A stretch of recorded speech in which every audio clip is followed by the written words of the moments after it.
Welcome to Homework Lib. Hello students, here from the question they given that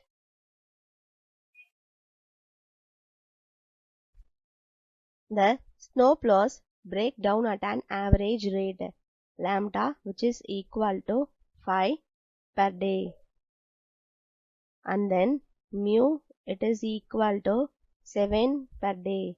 So here first we need to calculate rho, which is lambda divided by mu 5 divided by 7. By simplifying this we get 0.714. Then we need to find expected average number. Expected average number of snowplows, which is equal to rho divided by 1 minus rho.